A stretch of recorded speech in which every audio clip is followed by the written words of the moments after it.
The first words I heard as I descended the stairs were my son's icy remark, "Don't expect a dime from Dad's $92 million." The will reading had barely begun, and already the room reeked of greed.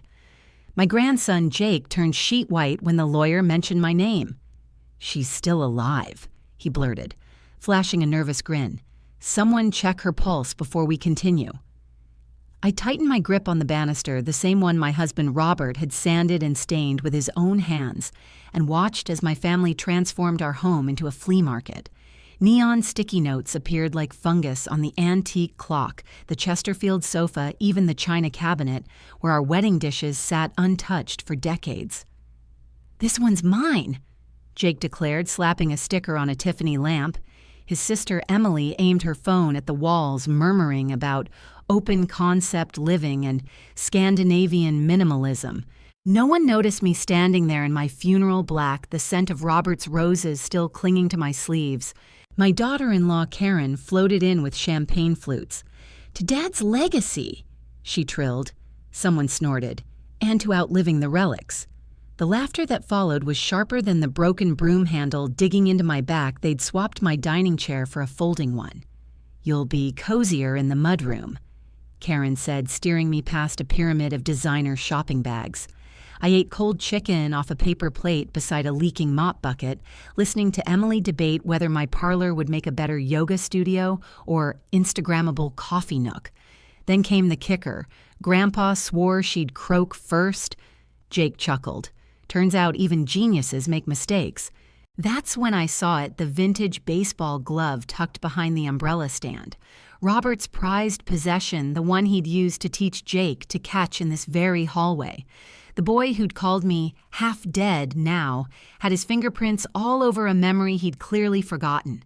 I stood abruptly, tea sloshing onto my shoes. "Funny," I said, voice steady as I plucked the glove from its hiding place.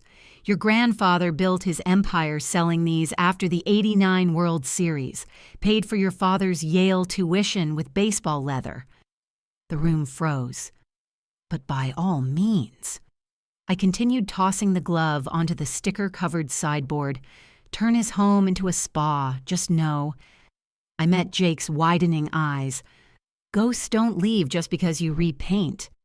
The silence was sweeter than any revenge. The cold chicken turned to ash in my mouth, but I forced it down.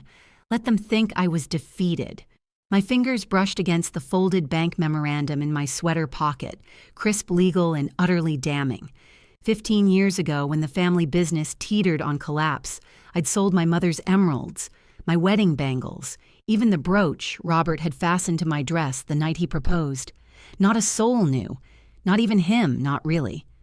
I'd handed him the money in the dark of our bedroom, whispering, "Use it, but never let them know it came from me." He'd kept that promise. Until now. From the dining room, my son's voice sliced through the walls. "The lake house is mine. The boat's already in my name." "I called dibs on the Lexus last Christmas," my daughter-in-law countered. Then my granddaughter's giggle. "I'm taking Grandma's Hermes scarves. She won't miss them." The words coiled around me like smoke. They were skinning me alive while I still had a heartbeat. A shadow fell across the doorway, my grandson Tyler holding a half-empty champagne bottle. "You okay?"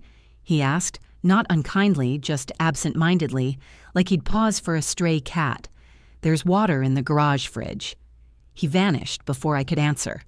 Above me, suitcases thumped onto the master bedroom floor. Someone cranked up a power drill testing paint swatches on the wall.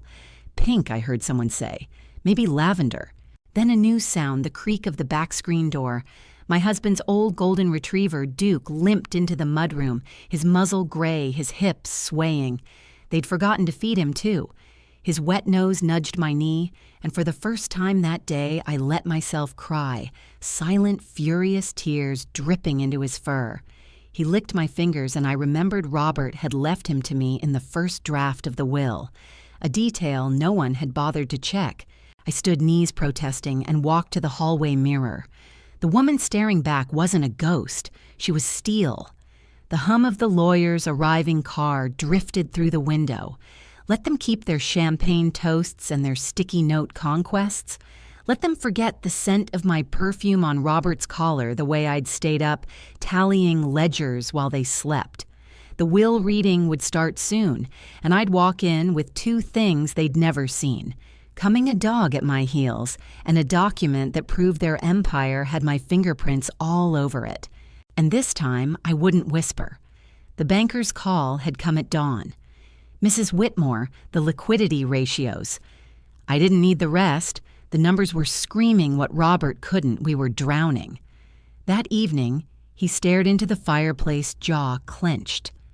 "One deal," he muttered. "Just the New York investors. But they want collateral."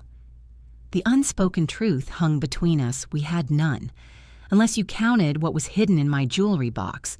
I waited until his breathing deepened in sleep. The velvet box felt heavier than I remembered.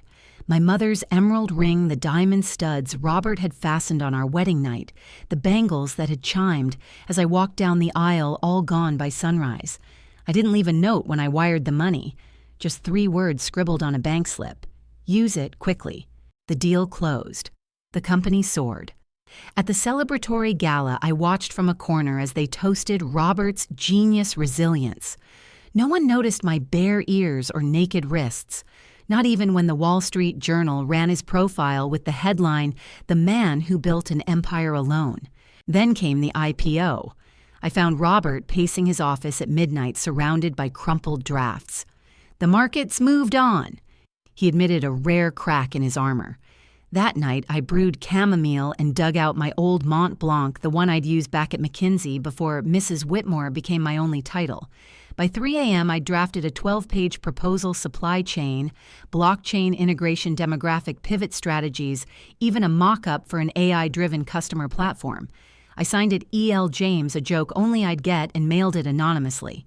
2 days later, Robert burst into the kitchen waving papers. Some angel sent this. "It's Christ. It's exactly what we need." His thumb brushed over the handwriting. "Funny. It looks like yours." I smiled into the soup pot. 6 months later, that document raised $40 million. They bronzed his signature for the lobby plaque. Visionary. Disruptor. But here's what they didn't know.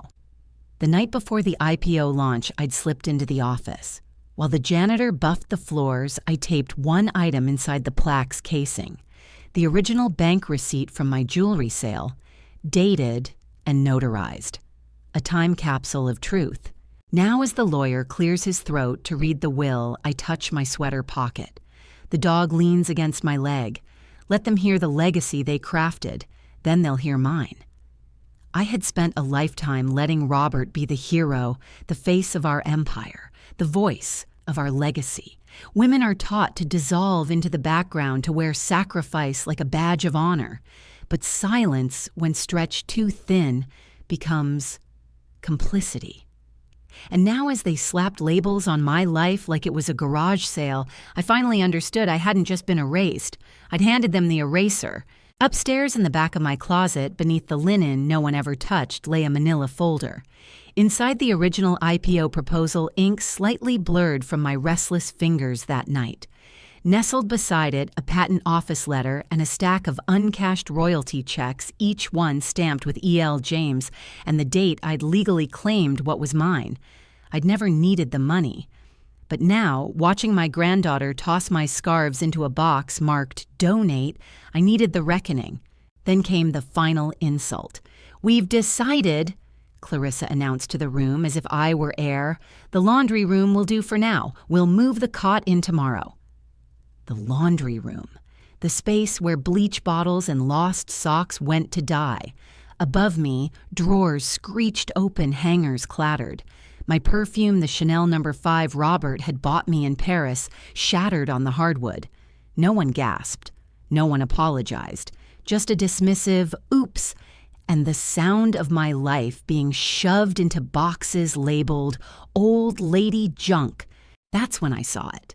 Taped to the bottom of my vanity mirror, hidden for years, a key. His key. The one to the wall safe in Robert's study where he kept the unedited will. The version before the lawyers streamlined it. The version where he'd left me more than a cot and a mop bucket. I waited until midnight when the champagne drinkers had passed out in my bed. The safe opened with a whisper. Inside, next to the will, lay an envelope addressed to me in Robert's jagged script.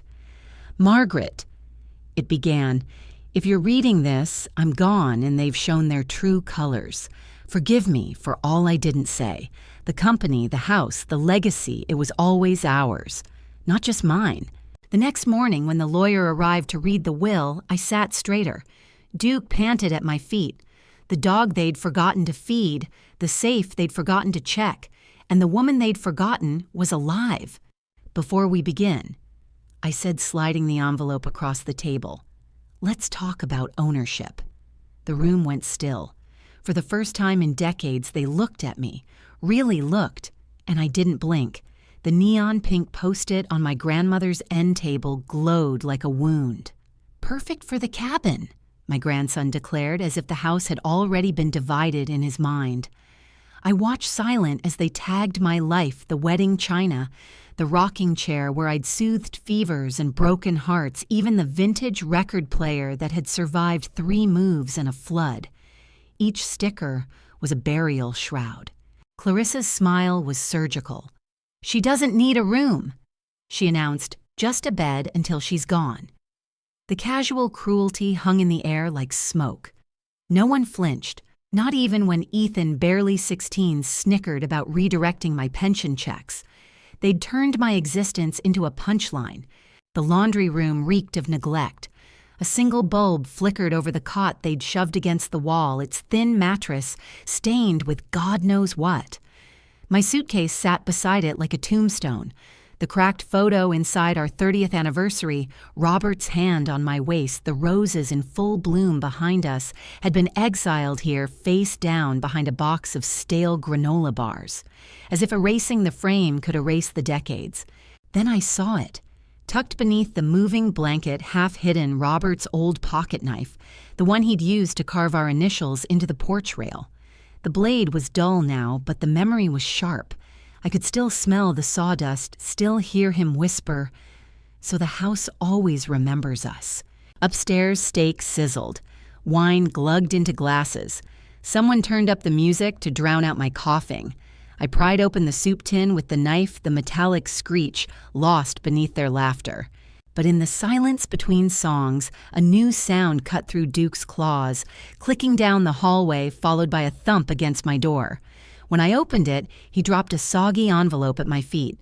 The return address made my pulse spike. Whitmore and Associates Legal Division, the date stamp yesterday. Inside a single line stood out in bold, per the undisclosed codicil, any attempt to alter Mrs. Whitmore's living arrangements prior to probate constitutes breach of fiduciary duty. I traced the words with a trembling finger. Robert's last gift wasn't in the safe. It was in the teeth of the dog they'd forgotten to feed. The dining room erupted in fresh laughter. I folded the letter and slid it under my cot. Let them feast. Morning would come, and with it the sound of a lawyer's knock and the shattering of their carefully laid plans. The soup tin mocked me as I struggled with Robert's pocket knife no-can opener for the woman who built soup. Their laughter still echoed in my bones. Dad built an empire. She built soup. As if love simmered in pots held no value next to stock portfolios. But I'd built more than soup. I'd built them. Their bones grew strong on my broth, their futures secure, because I'd sold my mother's emeralds to keep the company afloat. When silence finally fell, I crept to the fridge and rescued our anniversary photo from its exile behind the broom. The glass was cold against my palms, the crack through our smiling faces, a perfect metaphor. I pressed it to my chest and remembered this house had once warmed at my touch. Now they measured its walls for spa conversions while I slept next to mop buckets. Beneath the loose floorboard, the one that creaked when Robert would sneak in late from business trips, my leather-bound folder waited. Inside the truth, they'd never bothered to ask for the joint trust papers, where my name stood equal to his, the bank receipts from my sold heirlooms, and the yellowed pages of the original IPO proposal, every word in my handwriting. At dawn, I walked to the payphone outside Rite Aid, my breath fogging in the January air. They'd accidentally canceled my cell service, but Howard Alden's number was etched in my memory. It's time. I said when he answered. No pleasantries, just 2 words that carried the weight of 40 years. His office smelled of leather and pipe tobacco just as it had when I'd first come here as a bride-to-be signing prenuptials. Now I spread my documents across his desk like a poker hand. The merger that saved Whitmore and Co. I tapped the bank deposit slip. That was my dowry, my mother's necklace, my wedding bangles. Howard's glasses slid down his nose as he examined the IPO draft. Margaret, this is your handwriting. Outside, snow began to fall, the same soft flakes that had dusted Robert's shoulders the night I'd mailed him that anonymous proposal. He'd never asked if it was mine. Some truths are too heavy to lift alone. Howard reached for his phone. I'll delay the probate hearing. No. I folded the documents back into their folder. Let it proceed, but when they stand to inherit my empire tomorrow, I'll be standing too. The leather creaked as I stood the photo of our anniversary still in my pocket. This time, I wouldn't send my words into the dark. This time, the whole world would hear them. The ink stains on my fingers had long faded, but the words I'd written that sleepless night remained etched into the company's foundation, though no one knew it was my hand that held the pen. Mr. Alden's office smelled of aged paper and quiet victories as he slid the analyst's report across the desk. 100% match, he said, tapping the Stanford seal. The IPO framework is legally yours. I thought of Robert presenting my work to the board the way his voice had warmed with pride when they called it brilliant. I'd bitten my tongue so hard it bled that day. Now the taste of copper returned as I folded the analyst's findings into my purse. What do you want? Mr. Alden asked again. Outside, rain streaked the windows like tears. Let them keep the china, I said. Let them fight over the lake house and the Lexus. From my pocket, I pulled a crumpled, sticky note, old lady junk still visible in Clarissa's looping script. But the company, the patents, the legacy. I smoothed the note on the desk. That's mine to give, and I intend to be very specific about who deserves it. The will reading was set for noon.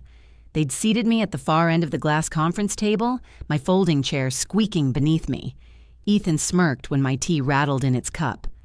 Rain blurred the skyline beyond the windows, but inside the air was sharp with anticipation. Then Howard Alden did something unexpected. He dimmed the lights. A projector hummed to life, casting documents onto the wall. My bank transfers the patent filing, side-by-side comparisons of my handwriting, and the anonymous proposal. Clarissa's champagne flute slipped from her fingers. But the real question, Howard said lifting a remote, is what Margaret wants. The screen changed.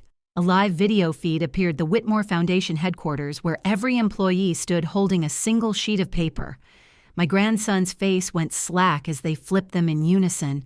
She built this too. The room erupted. My son lunged for the documents. Ethan called me a liar. But it was Robert's voice I heard then whispering as he had the night I mailed that fateful proposal. You always were the smartest person in the room. I straightened my collar, the same lace one from our anniversary photo, and waited for the silence. When it came, it was sweeter than revenge. Now, I said, lifting the analyst's report, let's discuss my will. The espresso cup trembled in Joseph's hand when Harold's voice crackled through the recorder. Deduct 1 million per word. For the first time in decades, my son looked at me, really looked, as Mr. Alden laid out the transcript. Page after page of their own cruelty meticulously documented by the smart home system they'd installed. For my safety. She'll be dead by next Christmas. Joseph's face drained of color when the calculator finished its work. 88 million in deductions, Mr. Alden announced, leaving you with $3,800. My granddaughter's phone clattered to the floor. Then came the twist none of them expected. The Paris apartment. Mr. Alden continued handing me a second deed, includes a rather unique feature. He clicked the recorder again. Harold's voice softer now. Ellie, the terrace roses are the same variety we planted on our honeymoon. The keys are with Madame Laurent at the boulangerie downstairs. She remembers how you always took your coffee no sugar, just like your heart. A choked sound escaped Joseph's throat. He remembered Madame Laurent, too, the baker who'd scolded him for stealing eclairs at 7 years old. The same woman who'd now hold my keys. But the real masterpiece came next. Mr. Alden produced a checkbook embossed with Whitmore Foundation. Per the copyright ruling, he said, all royalty payments from the IPO model have been redirected. He flipped it open to the first check made out to Eleanor Whitmore Foundation for Women in Business in the exact amount Joseph had just lost. My grandson's practice signature lay unfinished on his legal pad. Ink bled through the paper as his pen froze mid-loop. Outside, the rain slowed. A sliver of sunlight cut across the conference table, illuminating the dust motes, swirling in the sudden silence. I stood smoothing my dress, the same navy blue Harold had loved, and picked up the checkbook. "Oh," I added, as if an afterthought. "Madame Laurent mentioned she's hiring. The bakery needs someone to wash dishes." I let my gaze linger on Joseph's Rolex. Minimum wage, but it's honest work. The glass walls of the office seemed to press inward, then reflecting their faces back at them, a funhouse mirror of greed meeting its reckoning. Harold had built the empire, but I'd written the ending. Joseph's knuckles turned white around his espresso cup as Mr. Alden unfolded the final document, Harold's personal stationery, the watermark still visible after all these years. To my dearest Eleanor. The letter began, "When they read this, you'll finally understand why I kept your initials carved into my desk drawer." The room swayed. Catherine's phone shattered against the marble floor. Patent 1-229-41-B.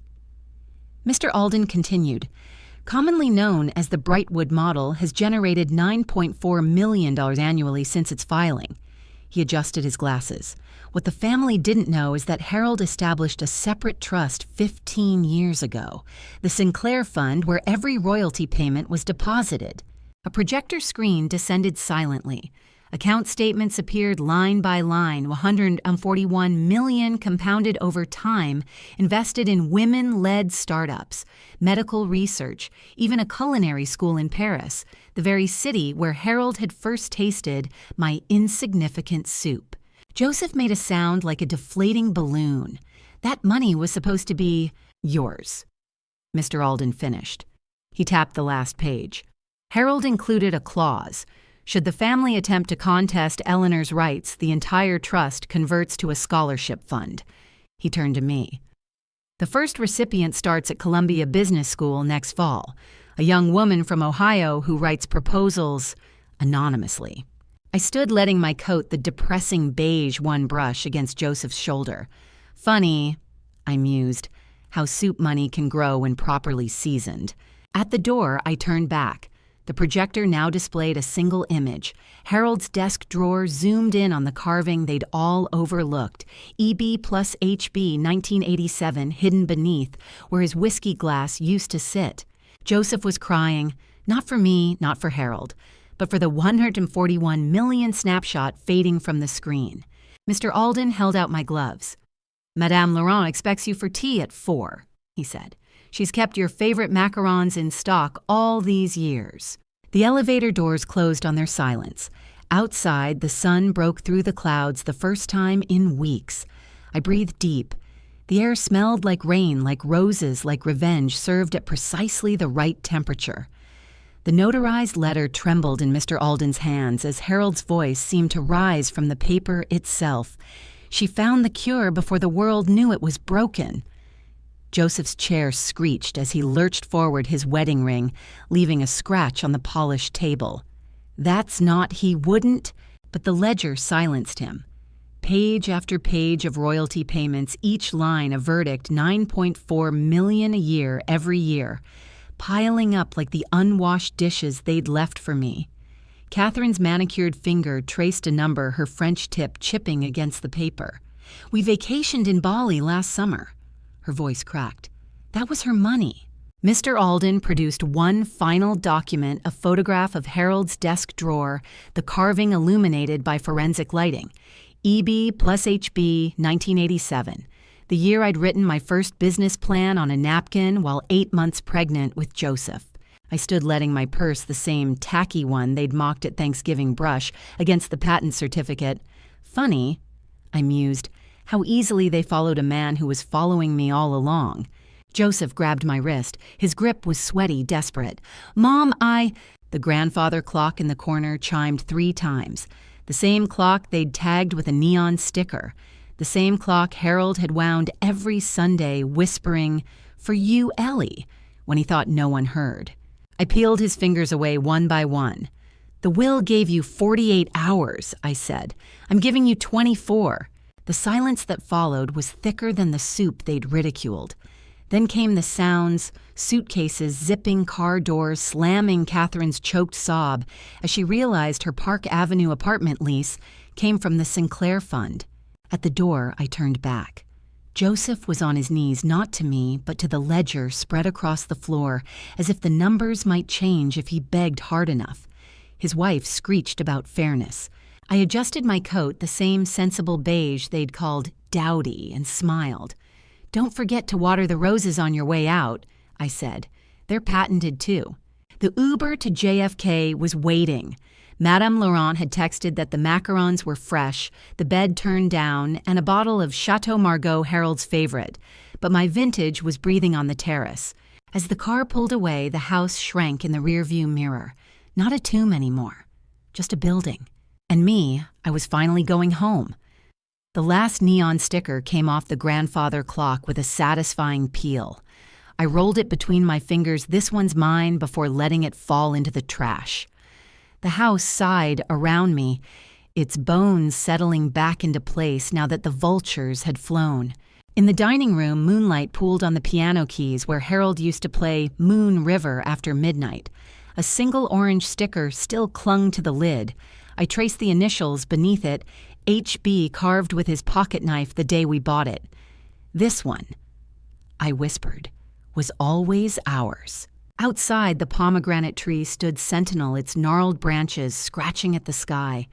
At its base, the last survivor of my old rose garden clung to life, its thorns brittle as the lies they'd told about me. The watering can trembled in my hand, not from weakness, but from the weight of memory. Joseph had picked these roses for his first-grade teacher. Harold had tucked them behind my ear on our anniversary. Now, as water soaked into the parched earth, I made a promise to no one but myself. We bloom where we're planted, not where they throw us. The penthouse in Santa Barbara smelled of salt and possibility. I left the windows open, letting the ocean air carry away decades of mothballs and whispered slights. The first check from the Women Who Were Erased Foundation went to a single mother in Denver, a biochemist who discovered a cancer diagnostic tool only to see her male advisor take credit. Her thank you note arrived on a postcard of the Rockies. "Now they have to say my name," she wrote. Back in New York, Joseph tried to call. Once. The phone rang as I stood on my new balcony watching the sunset paint the Pacific in gold. I let it go to voicemail. Some silences are sweeter than answers. The royalties still arrive every quarter. I sign them over to the foundation with the same pen that drafted the IPO proposal all those years ago. The ink, like my name, finally belongs where it should. As for the house, the new owners sent a photo last week. The pomegranate tree is heavy with fruit, and beneath it, wild roses have begun to grow. The wooden sign creaked slightly in the ocean breeze. This house was funded by a burden. Enjoy the silence. The mailman tipped his hat as usual, but today he paused. "Ma'am," he said, holding out a thick envelope. "This one's marked urgent." Inside was a letter from Stanford. The Women Who Were Erased Foundation had funded its first full scholarship. The recipient, a physics major named Lila Chen, who'd invented a solar-powered water purifier only to have her professor patent it under his name. Her attached note was brief. I named the prototype Eleanor. I pinned it next to Ethan's childhood drawing on the fridge. The crayon light bulb glowed under the California sun, outshining the Hermes scarves and lake houses they'd fought over. Down at the beach, I kicked off my sandals and let the waves lick my toes. A group of students nearby were debating some startup idea. One girl, all wild curls and fierce gestures, reminded me of myself at 25. I dropped my business card in her tote bag when she wasn't looking. Need funding? Ask Eleanor. The royalties still roll in. The foundation still grows. And every quarter I send Joseph a statement, not of accounts, but of lives changed. He never replies. But last month a package arrived. Inside was my mother's emerald ring, the one I'd sold to save his future. No note. Just the receipt from the pawn shop where he'd tracked it down. I slipped it onto my finger. It fit perfectly like the ending I'd written for myself.